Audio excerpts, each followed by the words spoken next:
सतनाम सतनाम जी वाहेगुरु सतनाम सतनाम सतनाम जी।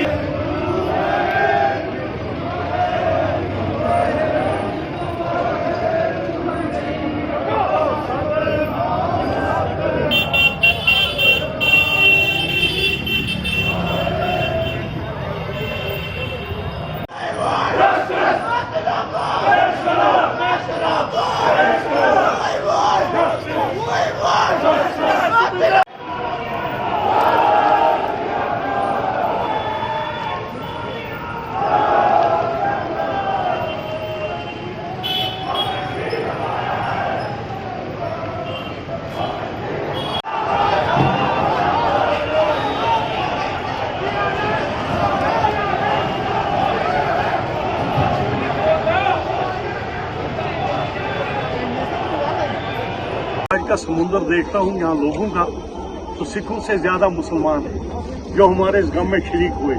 लेकिन अफसोस ये है कि किसी मुसलमान लीडर ने, किसी मस्जिद के बड़े इमाम ने, किसी सियासतदान ने खुलकर ये बात नहीं अभी तक कही कि ये बहुत गलत हुआ। हमें ये तवक्का नहीं थी अपने बड़े भाइयों से, क्योंकि जब आप मुसीबत की घड़ी में थे, जब कश्मीर जल रहा था, लोग भाग रहे थे, हम अपने अक्षरित भाइयों का हाथ पकड़ के उनका हाथ थामे यहाँ बैठे। उसका सिला हमें क्या मिला? चिट्ठी सिंहपुरा भी हमारे साथ हुआ, पोर्ट करीड़ी भी हमारे साथ हुआ, मैजूर नगर भी हमारे साथ हुआ, और भी बहुत सारी जगह हैं जिनमें हमें मारा गया।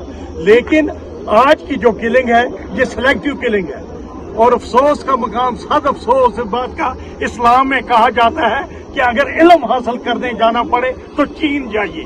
तो हमारी बच्ची आप हमारे भाइयों के बच्चों को इल्म सिखा रही थी, निहत्ती थी, एक औरत जात थी वो, उस पर हमला करना ये बहुत ही शर्मनाक बात है। और जिन लोगों ने इस काम को अंजाम दिया, ना वो मुसलमान हो सकते हैं, ना वो सिख हो सकते हैं, उनका कोई मजहब नहीं हो सकता, और जितनी भी उनकी मजम्मत की जाए वो कम है। हाँ, अब हमारा क्या होगा? हमारे बच्चे 100-100 मील घर से दूर जाते हैं, हमारी बच्चियां नौकरी करने जाती हैं।